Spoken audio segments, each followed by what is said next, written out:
Bismillahirrahmanirrahim. Assalamualaikum warahmatullahi wabarakatuh. Waalaikumsalam warahmatullahi wabarakatuh. Alhamdulillahilladzi anzala ala abdihil kitaba wa lam yaj'al lahu 'iwaja.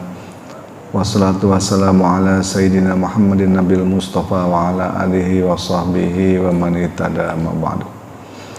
Hadirin jamaah subuh yang dirahmati Allah Subhanahu wa taala, puji dan syukur marilah senantiasa kita panjatkan kehadirat Allah Subhanahu wa taala atas begitu banyaknya anugerah dan limpahan nikmat kepada kita semua, sehingga pada pagi ini kita masih dapat melaksanakan sholat subuh berjamaah dan insyaallah akan dilanjutkan dengan ta'lim.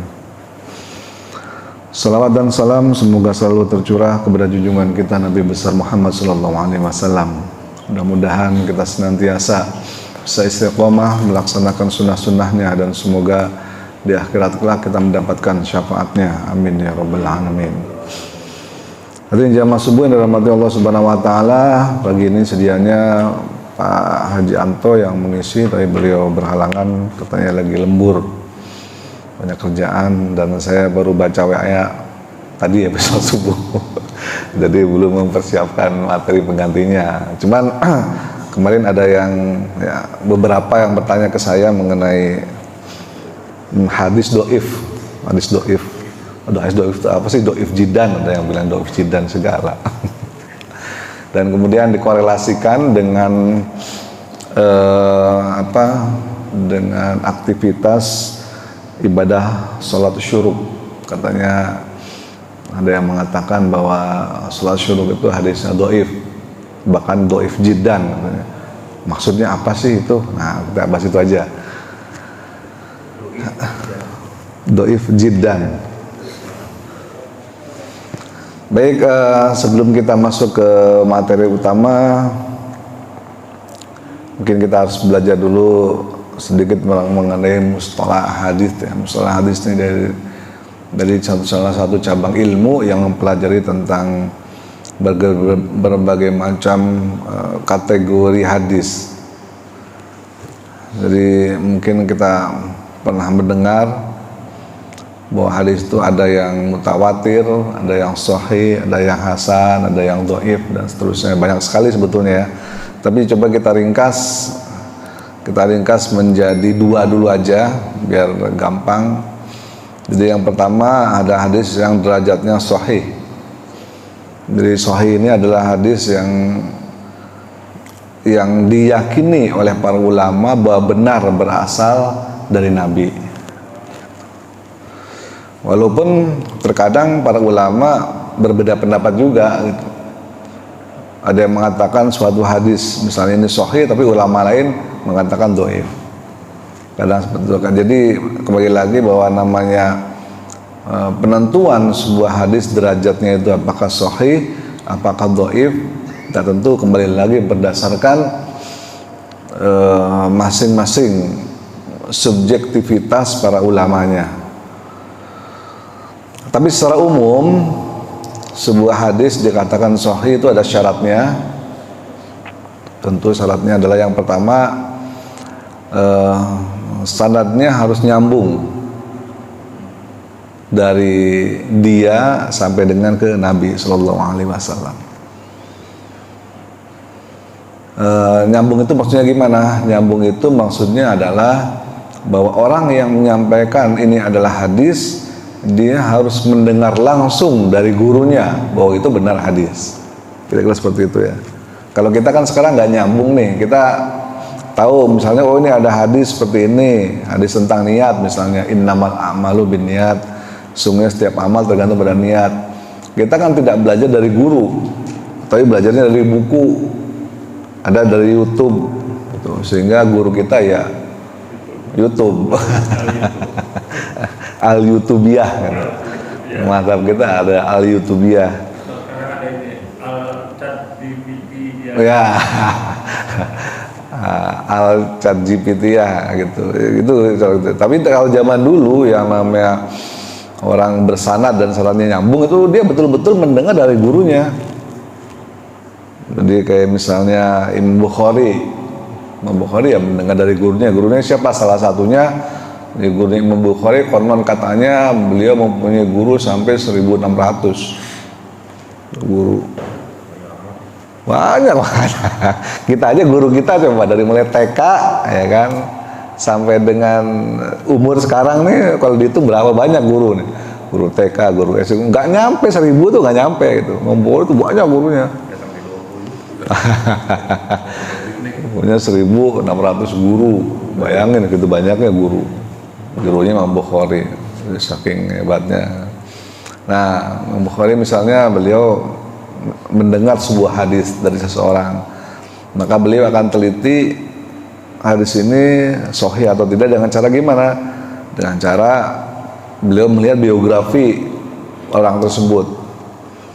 Jadi biografi seorang, misalnya Imam Bukhari mendengar dari seorang ulama, misalnya ulama A, maka sebelum beliau menyatakan hadis ini sahih atau tidak, beliau meneliti dulu latar belakang ulama A. Ulama ini mendapat hadis tersebut yang tadi ini dari siapa?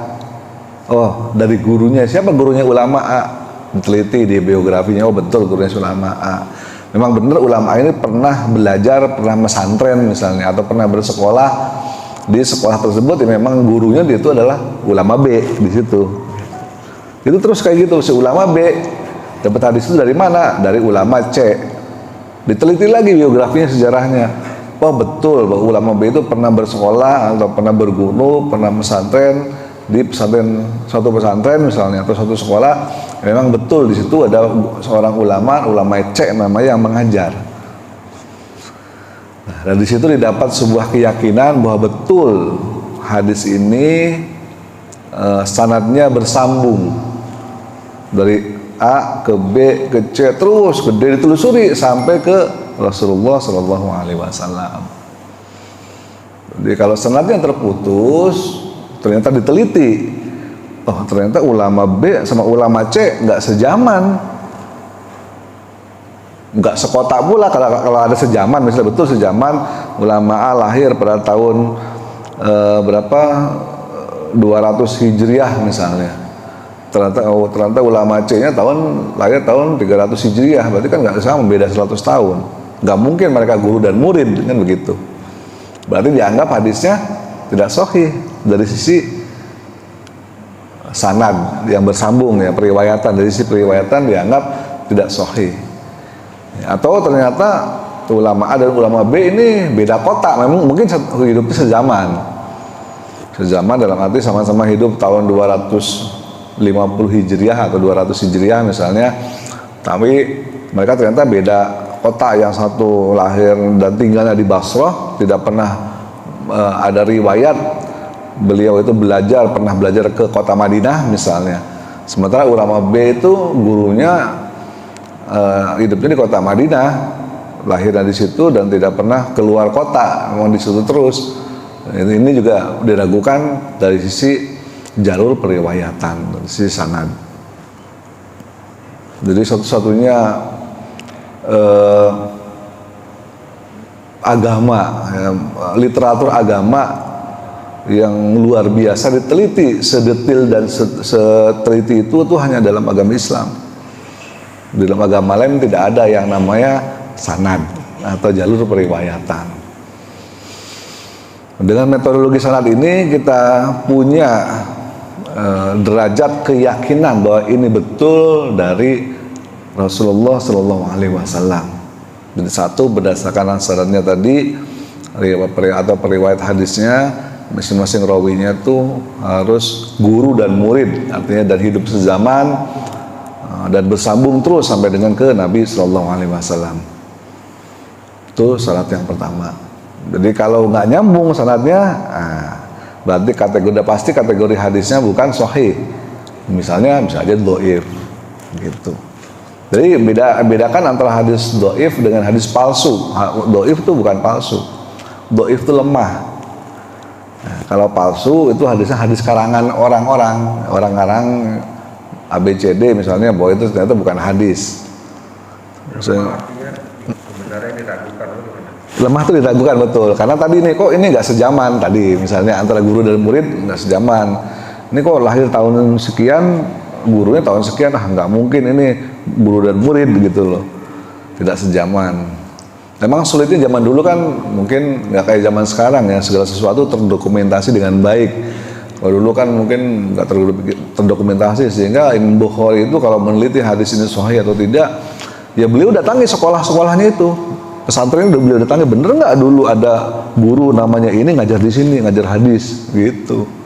Bener nggak di sekolah ini dulu ada murid seorang santri namanya ini dengan gurunya ini, diteliti. Jadi datangin betul-betul tuh dari kota ke kota Imam Bukhari itu berkelana untuk meneliti sanad ini, periwayatan, dan memastikan betul itu hubungannya guru dan murid.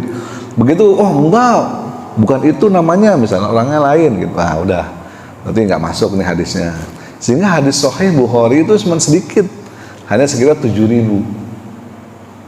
Bayangkan ada berapa juta hadis gitu loh.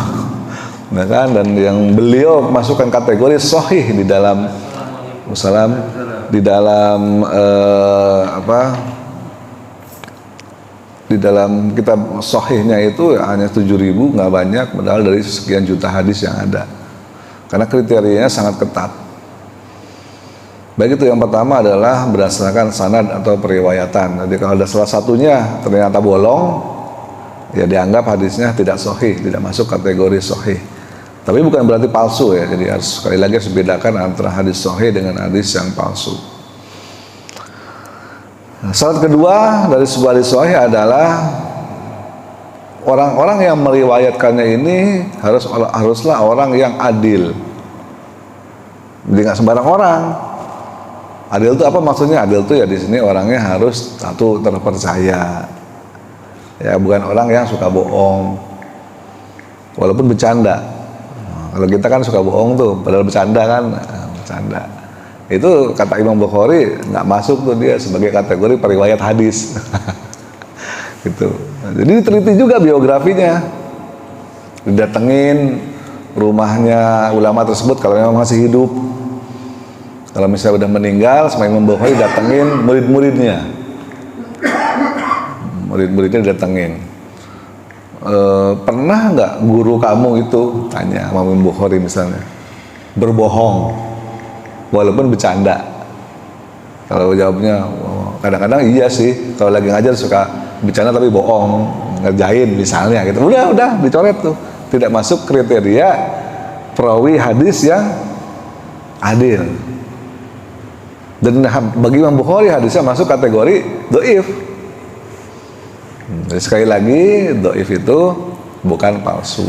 Ada hadisnya, ada periwayatan, tapi mungkin riwayatnya bersambung sanadnya, tapi salah satu periwayatnya ada yang tidak adil.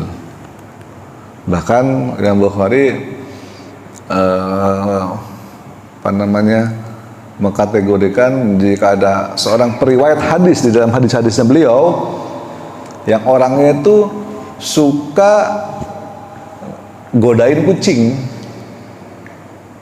nih, meng, pura-pura dikasih makan supaya kucing itu keluar dari kamarnya misalnya atau dari rumahnya, itu dianggap dia bohong sama kucing, nggak masuk itu kategori.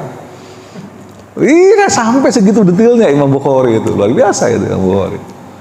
Ada bisa ketahuan, ini ulama besar, misalnya ulama hebat, sanadnya bersambung, dia memang orangnya ulama lah hebat, tapi ada satu riwayat kecil aja dia suka ngerjain kucing, suka ngerjain ayam kadang-kadang gitu kan, ngebohongin binatang lah istilahnya.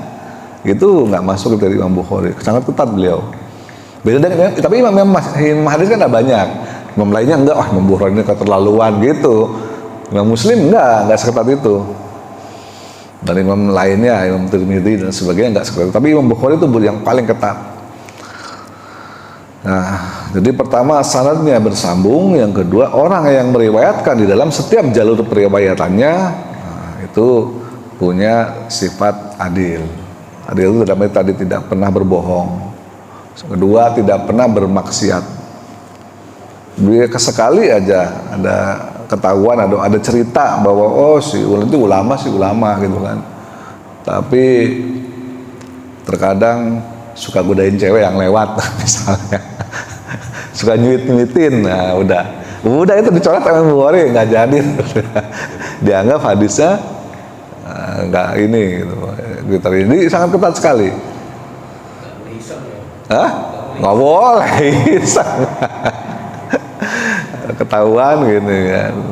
Tukang iya sih memang, cuman dia suka jelalatan misalnya gitu, suka godain ini. Udah tuh Imam Bukhari nggak masuk gitu ya.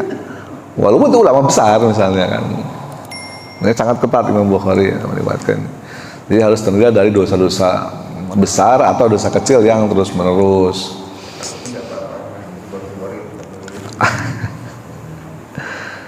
Ya. Kemudian syarat yang ketiga adalah itu harus punya ingatan yang kuat. Jadi kalau yang Bukhari meneliti dari periwayat, dari karakteristik si ulama periwayat tersebut, ternyata orangnya kadang suka lupa.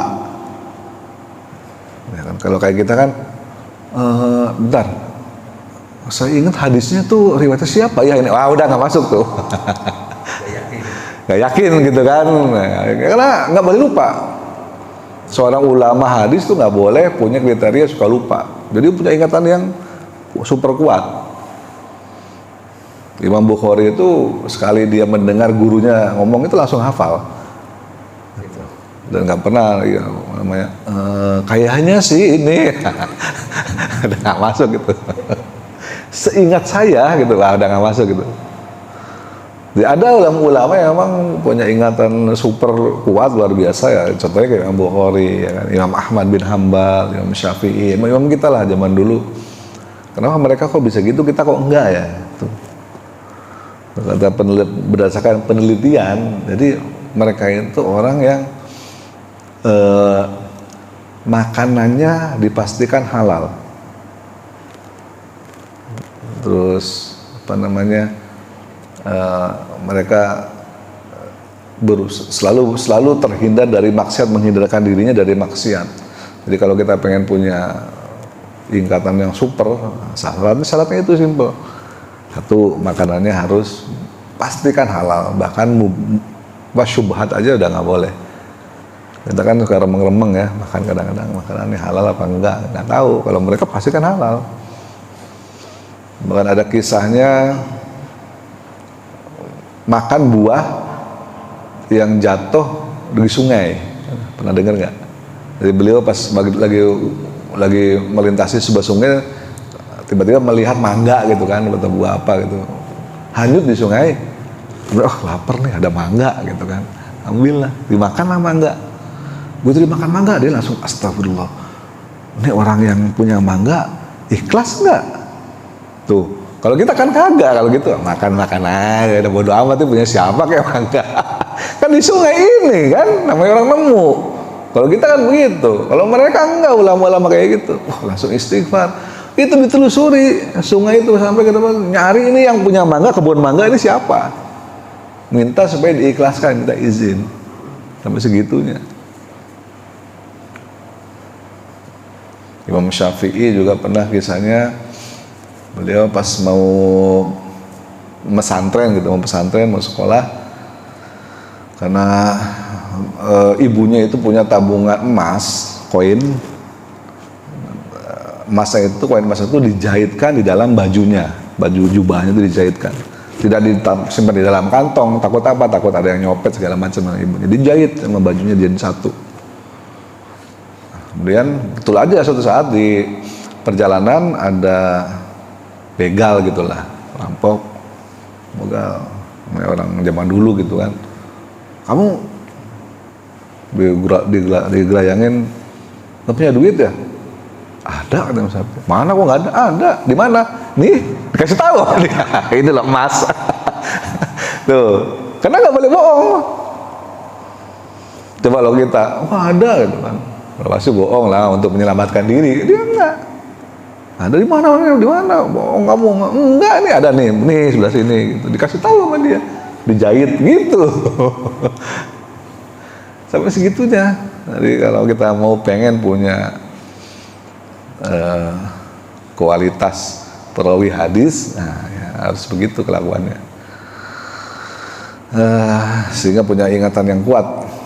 Jadi syaratnya tadi hadis sahih pertama jalurnya nyambung, yang kedua setiap periwayatnya itu adalah seorang yang adil, yang ketiga setiap periwayatnya adalah orang yang punya hafalan yang kuat, bukan seseorang yang pelupa. Kira-kira seperti itu. Kemudian yang keempat, tidak janggal. Jadi kadang ada hadis yang riwayatnya janggal. Nah, janggal ini maksudnya adalah bisa jadi dia bertumbukan dengan hadis yang sahih atau bertumbukan dengan ayat Al-Quran. Nah, sebagaimana yang kita akan contohkan di pagi ini, salah satu hadis yang riwayatnya dianggap janggal adalah hadis-hadis yang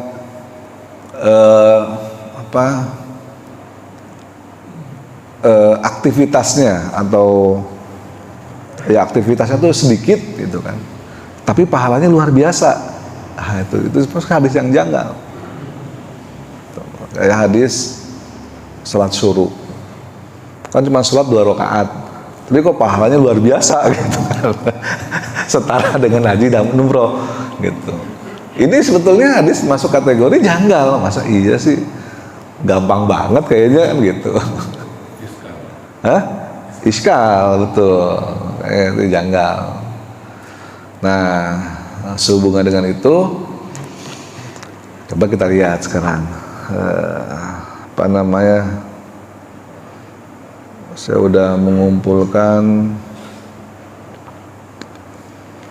ada takhrij hadisnya. Memang dari beberapa yang saya baca bahwa hadis mengenai surat syuruk ini tidak ada satupun ulama hadis yang menyatakan hadisnya itu sampai ke derajat sahih. Jadi paling tinggi derajatnya hasan. Jadi hasan itu sedikit di bawah sahih, di antara sahih dan dhaif ya. Dhaif itu adalah lemah. Ya tadi kebalikannya dari sahih tadi ya, yang kriterianya tadi itu adalah dhaif. Nah, di tengah-tengah antara sahih dan dhaif itu adalah namanya hasan. Jadi derajatnya untuk surat syuruk itu tidak sampai sahih, tapi sampai dengan hasan.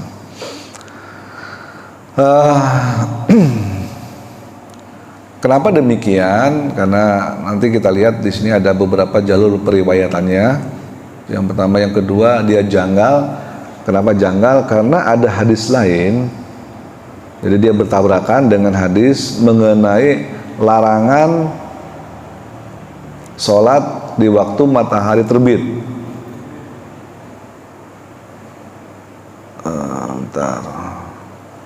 Jadi ada beberapa waktu sholat yang dilarang ya, yang dilarang pada saat dari hadis Nabi Sallallahu Alaihi Wasallam. Jadi hadisnya itu ini hadisnya sahih kalau yang ini diriwayatkan oleh Imam Muslim. Hadisnya berasal dari Uqbah bin Amr al-Juhani. Ya, kan dia berkata 3 waktu yang Rasulullah Sallallahu Alaihi Wasallam melarang kami untuk sholat dan menguburkan orang yang mati di kalangan kami pada waktu-waktu tersebut. Ada 3. Yang pertama ketika matahari terbit. Nah, bukankah syuruk itu matahari terbit? Nah, itulah pertanyaannya. Kok bisa bertabrakan? Ya, memang begitu. Kan katanya kalau sholat syuruk adalah sholat yang mendapat pahala haji dan umroh sempurna.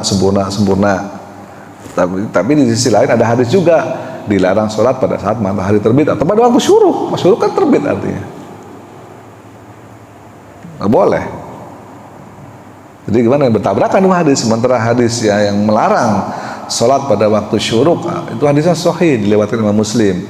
Tapi sementara hadis yang meriwayatkan mengenai keutamaan sholat syuruk itu hadisnya tidak sampai derajat sahih. Bahkan ada banyak ulama yang mengatakan itu hadisnya dhaif, bahkan dhaif jiddan. Nah, tadi itu jiddan itu artinya sekali ya, jadi dhaif sekali gitu. Dhaif sekali, sangat lemah. Dhaif jiddan. Jadi ada jiddan itu artinya sekali, artinya sangat atau sangat. lemah sekali gitu atau sangat lemah. Jadi ada doif, ada yang mengatakan doif, ada bahkan ada yang mengatakan doif jiddan, tapi ada juga yang mengatakan itu hasan, baik, artinya hasan itu. Tidak sampai ada yang mengatakan derajatnya sahih, tidak ada. Dia paling maksimal derajatnya hasan. Sementara ada hadis lain yang ini diriwayatkan oleh Imam Muslim. Tadi ada 3 waktu larangan sholat. Yang pertama pada saat terbit matahari. Yang kedua pada saat matahari lagi di puncak, sehingga kalau kita tancapkan tongkat lurus, tidak ada bayangan sama sekali. Itu waktu dilarang sholat. Yang ketiga pada saat matahari terbenam, itu juga tidak boleh. Jadi, bagaimana mengkompromikannya? Nah, kembali lagi para ulama mengkaji, mengkompromikannya adalah ternyata bahwa sholat syuruk yang diperbolehkan itu adalah ada hadisnya lagi, di hadis yang lain ya, setelah matahari tinggi setinggi 2 tombak ya, kalau nggak salah 2 tombak apa 1 tombak, saya lupa. Jadi nunggu dulu matahari setinggi 2 tombak ya. Bentar saya cari dulu ini ya.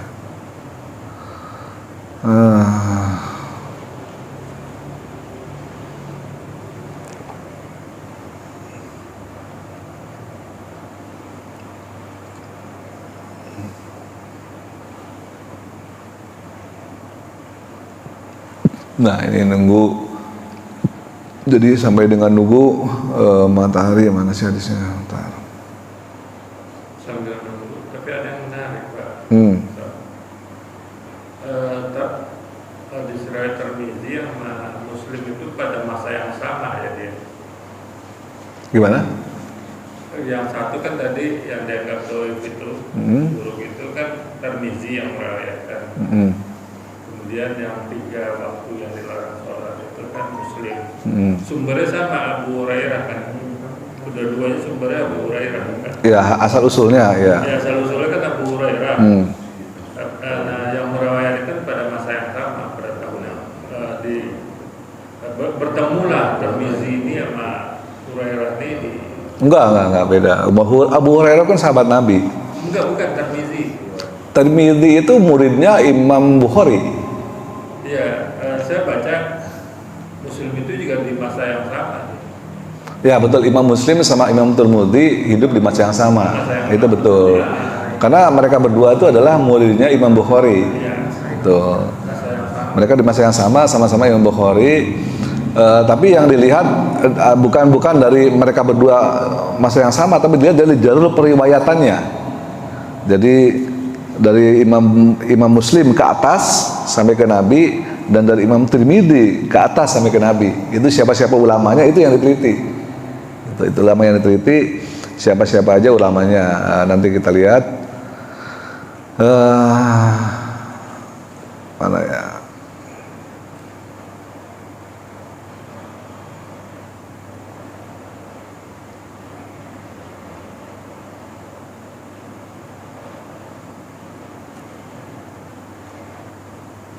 Saya belum, kemarin linknya ada ya, udah hilang. Baik, ini hadis-hadis sholat syuruk dulu ya. Jadi pertama hadisnya itu dari Anas bin Malik. Hadisnya dari Anas bin Malik, sahabat Nabi SAW, diriwayatkan oleh Imam Tirmidzi.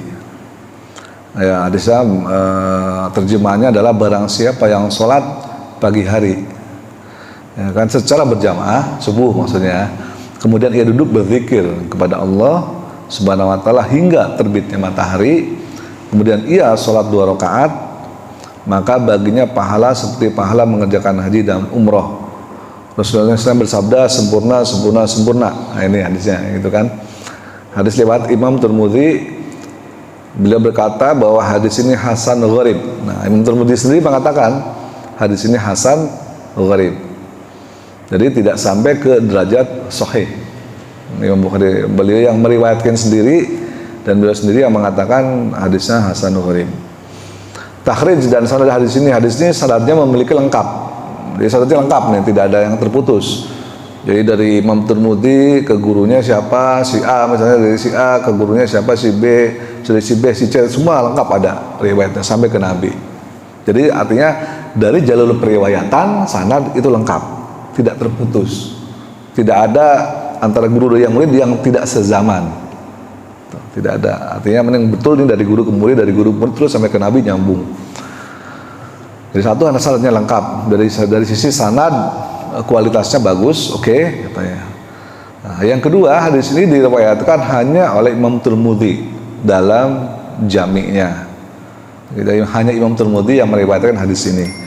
Jadi dari periwayat lain dari Imam Bukhari tidak ada di sini, di kitab Imam Bukhari, di kitab Sahih Muslim hadis ini tidak ada, di kitab imam yang lain tidak ada. Karena ada kira-kira ada kutubus sittah ya, ada sekitar 7 ulama hadis.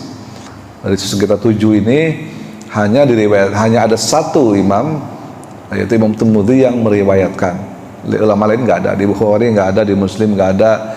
Kemudian di Musnadnya Ahmad bin Hanbal nggak ada, di kitab Imam Malik gitu kan, itu juga nggak ada, dan seterusnya.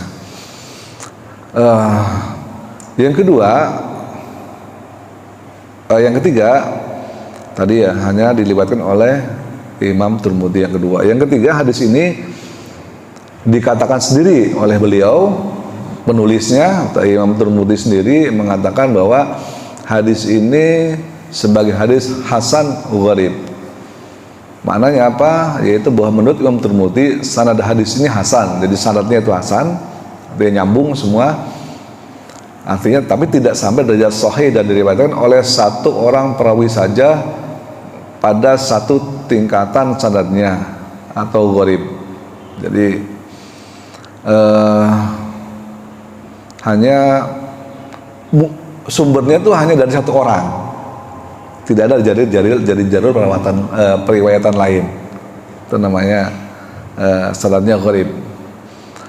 Namun dalam sanad hadis ini terdapat Abu Dhilal namanya, yang diperbincangkan oleh ulama.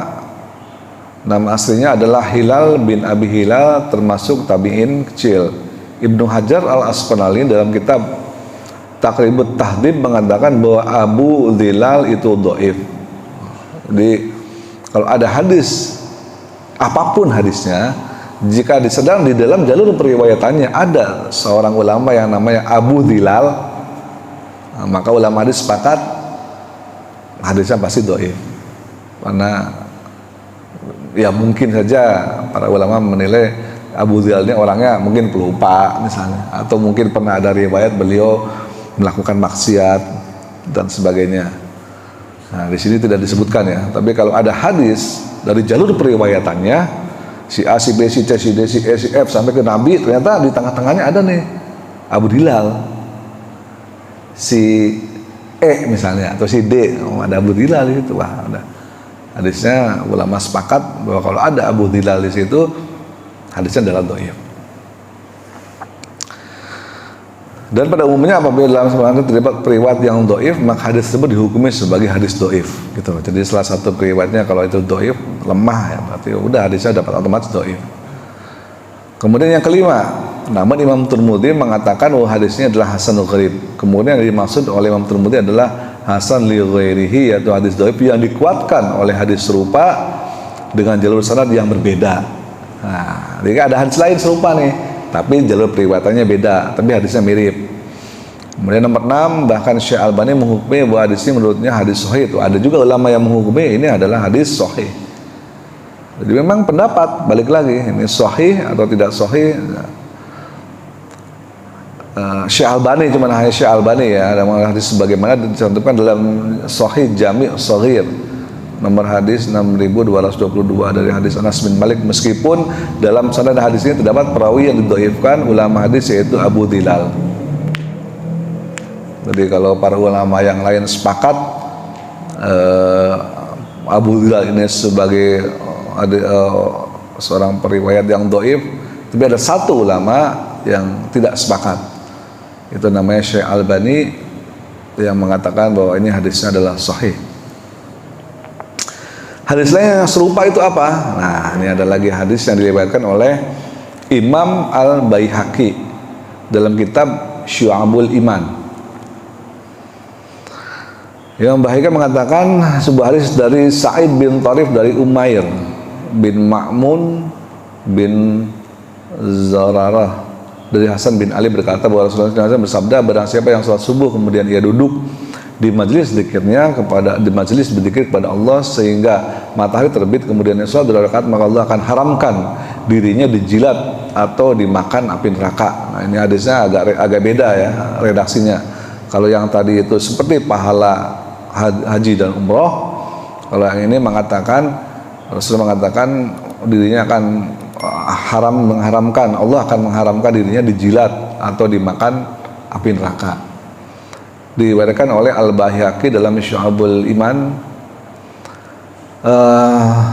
nomor hadis 2826. Cuman masalahnya hadis ini juga dhaif juga gitu. Hadisnya dhaif juga, sehingga kalau yang satu hadisnya itu tadi sebagian besar ulama mendhaifkan, ini ada hadis dhaif juga, sehingga tidak saling menguatkan. Karena bisa jadi satu hadis diriwayatkan dari jalur ini adalah dhaif, tapi ada juga hadis sahih yang dilewatkan dari jalur lain yang kira-kira semakna, nah itu masih bisa dikompromikan. Kemudian ada lagi hadis yang dilewatkan oleh Imam Muslim. Ini hadisnya berasal dari Jabir bin Samurah radhiyallahu anhu bahwa Nabi sallallahu alaihi wasallam salat subuh, beliau duduk di tempat salatnya hingga matahari terbit dengan baik. Ini diriwayatkan oleh Imam Muslim, Abu Dawud, Imam Tirmidzi juga, Nasa'i dan Ahmad. Hadis ini sahih. Nah, ini baru ada hadis sahihnya nih. Hadis sahihnya mengatakan betul bahwa Rasulullah sallallahu alaihi wasallam kalau udah salat subuh, beliau duduk di tempat salatnya hingga matahari terbit dengan baik. Cuma itu aja riwayatnya yang sahih. Tidak dikatakan bahwa kalau salat sunnah 2 rakaat pahalanya ini, pahalanya itu. Di dalam hadis sahihnya tidak dikatakan seperti itu. Jadi hanya mengatakan bahwa Rasulullah kalau udah salat subuh, beliau duduk di tempat salatnya hingga matahari terbit dengan baik. Itu aja. Hadis ini sahih, namun tidak sesuai dengan hadis bab dari 2 aspek. Nah, lagi ini ada macam-macam perdebatan ya, perbedaan pendapat dan sebagainya. Jadi kesimpulannya gimana? Nah, kesimpulannya adalah ya, kalau saya pribadi nih ya, kembali sekarang saya mengikuti tentu jumhur ulama ya, ulama yang umum. Pada umumnya ulama mengatakan bahwa hadis ini dhaif, ya saya mengikuti dhaif. Tapi kalau misalnya memang masih tetap mau dilaksanakan, itu silakan. Silakannya kenapa? Yang penting jangan sampai pas waktu syuruk. Karena jelas kalau pas waktu syuruk ada hadis lain yang mengatakan larangan mengenai sholat di waktu matahari terbit. Nah, jadi kalau waktu syuruk nih, waktu syuruk kan kita jam berapa nih? 5.20 misalnya, ya kan? Tunggu 15 menit dulu supaya tidak bertentangan dengan hadis yang sahih tadi. Hadis sahih tidak boleh sholat saat matahari terbit. Nah, 15 menit kurang lebih ya. Kenapa 15 menit? Tadi saya cari nggak ketemu dalilnya. Karena harus menunggu matahari sampai setinggi 2 tombak, kalau nggak salah 2 tombak ya. Seingat saya ada hadisnya. Itu sahih hadisnya. Jadi menunggu matahari, jadi setelah terbit matahari kan meninggi dulu, meninggi setelah 2 tombak, nah itu baru boleh. Itu. Jadi yang menyatakan bahwa dilarang sholat pada saat matahari terbit itu menunggu sampai matahari 2 tombak, setelah itu baru boleh sholat lagi. Gimana? Nunggu 15 menit dulu. Oh, jadi makan lontong dulu, kalau udah kenyang baru sholat syuruk gitu. Kira-kira seperti itu. Jadi jangan pada seteng syuruk, itu kan baru terbit mataharinya. Kalau baru terbit, ya kita terkena hadis yang tadi, tidak boleh sholat pada saat matahari terbit. Itu waktu yang haram untuk sholat. Nggak kebagian lontong kan? Jadi gitu. Jadi paling enak begitu, paling enak ya. Jadi habis ini makan lontong dulu. Tuh, habis makan lontong, ya silahkan kalau mau sholat syuruk boleh. Gitu. Karena apa? Karena waktu 15 menit setelah matahari terbit itu sudah masuk waktu duha sebetulnya. awal waktu duha sampai dengan nanti jam 11, tanggal 12. Nah, itu boleh itu waktu sholat. Itu masuk waktu duha. 2 sampai 11 ya. Hah? Sampai jam 11 ya waktu. Sampai jam 11 kurang lebih. Gitu. Berarti niatnya dia suruh Suruk boleh, nggak apa-apa kalau niatnya aman. Suruk boleh waktu duha. Yang penting waktunya nih, waktunya jangan sampai waktu dilarang kita sholat. Itu aja intinya. Dilarang sholat sunnah. Makanya habis subuh kan nggak ada sholat sunnah dia subuh. Nggak ada kan? Nah, karena memang waktu dilarang untuk sholat sunnah. Sampai dengan tadi matahari setinggi 2 tombak. Nah itu masalahnya banyak orang yang memahami hadis berdasarkan tekstualnya. Oh ada hadisnya syuruk, iya syuruk betul. Tapi kan hadisnya derajatnya apa dulu mesti dilihat. Ada bertentangan nggak dengan hadis yang lain? Oh ini bertentangan. Bagaimana mengkompromikannya supaya kita tetap kan siapa tahu memang dapat pahala haji dan umroh. Kan sayang kalau nggak melaksanakan misalnya, siapa tahu. Gitu. Tapi juga jangan sampai melanggar waktunya gitu loh. Yang pasti kalau kita melihat hadis sholat duha, nah itu ada lagi hadisnya itu dari hadisnya sahih sholat duha, pahalanya itu beda. Jadi setiap dalam Nabi mengatakan setiap ruas tulang kita itu dibutuhkan sedekah. Kita tuh ada 360 ruas tulang di seluruh tubuh. Jadi setiap hari kita tuh harusnya sedekah 360 kali. Harusnya. Jadi kalau kita tidak sedekah 360 kali setiap hari, artinya kita masih punya utang sedekah. Kata Nabi SAW, 2 rakaat sholat duha sudah mencukup setara dengan sedekah 360 kali. Makanya kenapa orang sholat duha rezekinya banyak.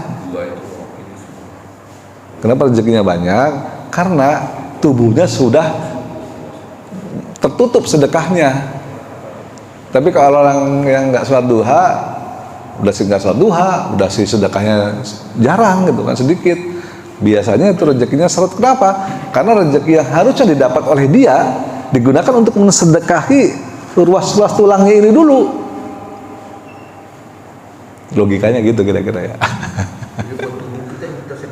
Sedekah, itu kata Nabi begitu. 360 ruas tulang kita ini.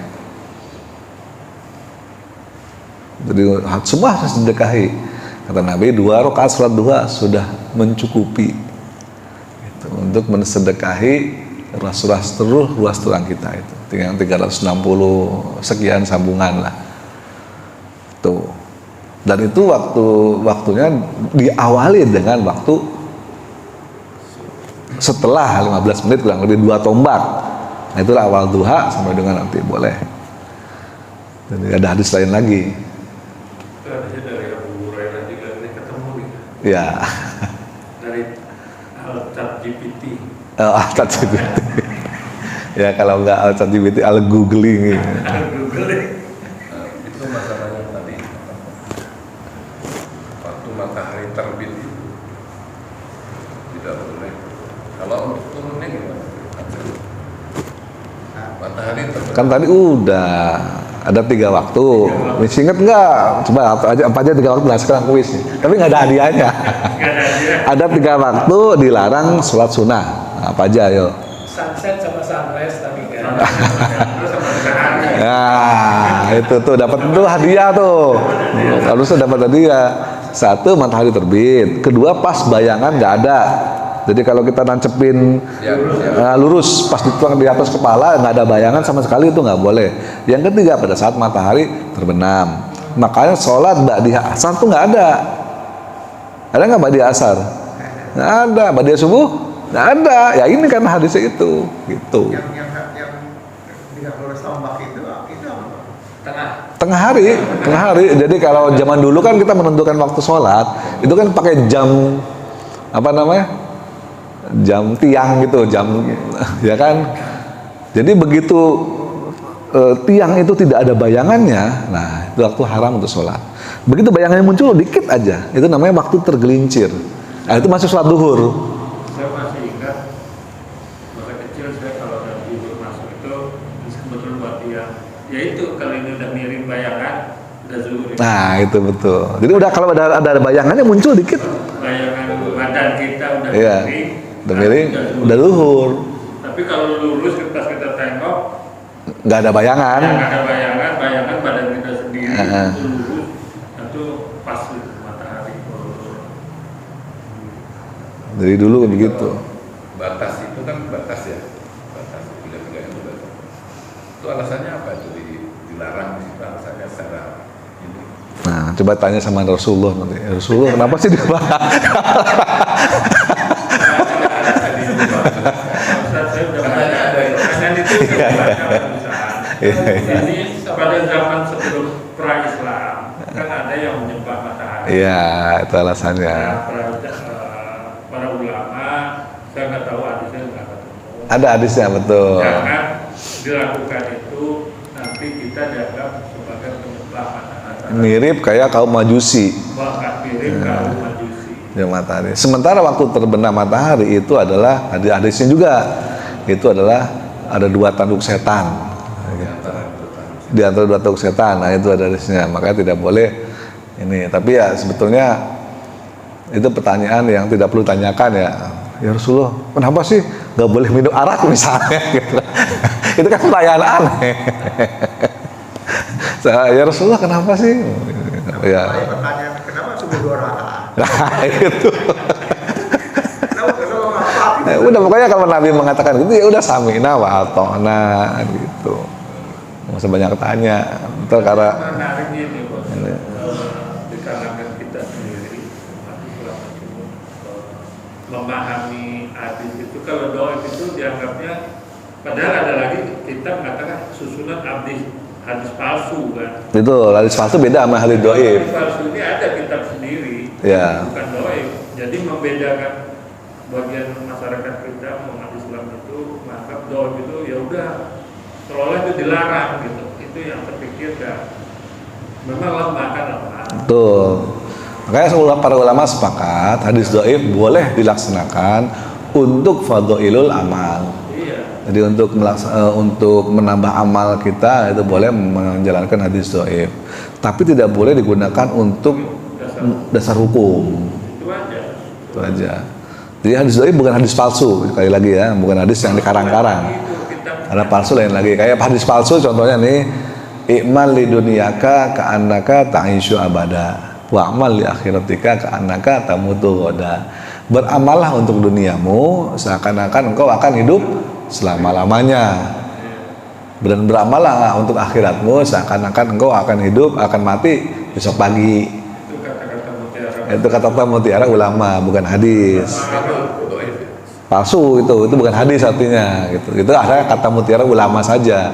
Tapi banyak orang yang menganggap itu adalah sebuah hadis. Sama itu, Raihlah apa? Tuntutlah ilmu sampai ke Cina. Dari Cina ya. Itu kan juga bukan hadis sih, kapan aja. Itu hadis juga. Setahu saya itu hadis, cuman nggak sahih ini gitu. Kata mutiara tadi kan. Ya. Banyak kalau kata-kata kebersihan sebagai dari iman Iya. Ya. juga berarti Jadi memang banyak ya memang kembali lagi kita bukan seorang ahli hadis, jadi ya kita percaya aja sama ulama hadis gitu kan. Mana kategorinya ada kok buku kalau di orang Indonesia itu profesor ahli hadis itu siapa namanya lupa sih. Itu beliau mengarang buku hadis-hadis palsu, hadis dhaif untuk diketahui oleh masyarakat. Jadi hadis-hadis yang umum didengar oleh masyarakat sering disampaikan di dalam mimbar khutbah, di dalam mimbar dianggapnya itu hadis padahal bukan gitu loh. Itu ada supaya saya namanya tuh profesor siapa itu almarhum, beliau udah almarhum mengarang buku itu. Bukan, aduh saya lupa.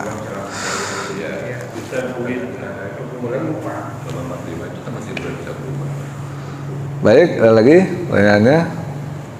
Duha itu harus di rumah atau harus di lekinanya nih? Nah, balik lagi, oke.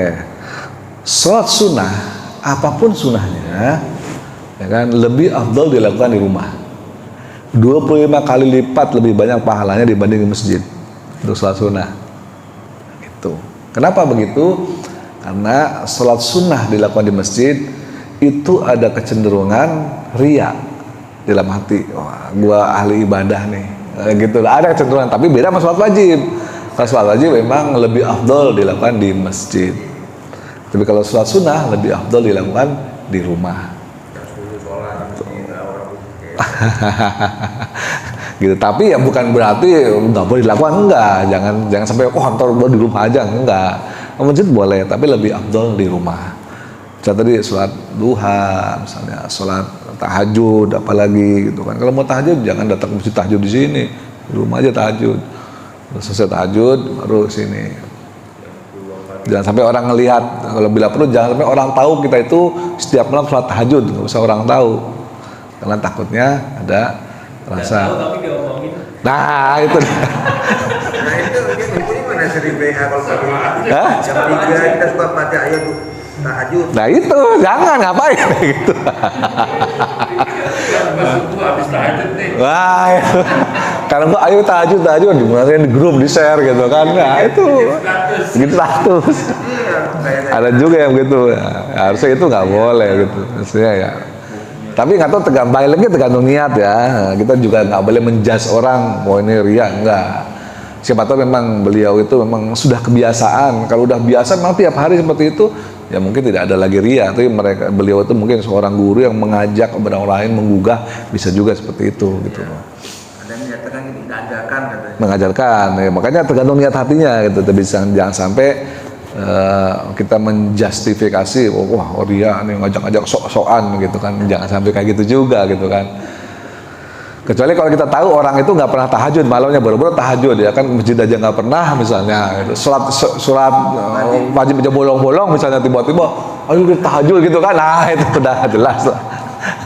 Cuman kembali lagi salat sunnah yang terbaik adalah dilakukan di rumah.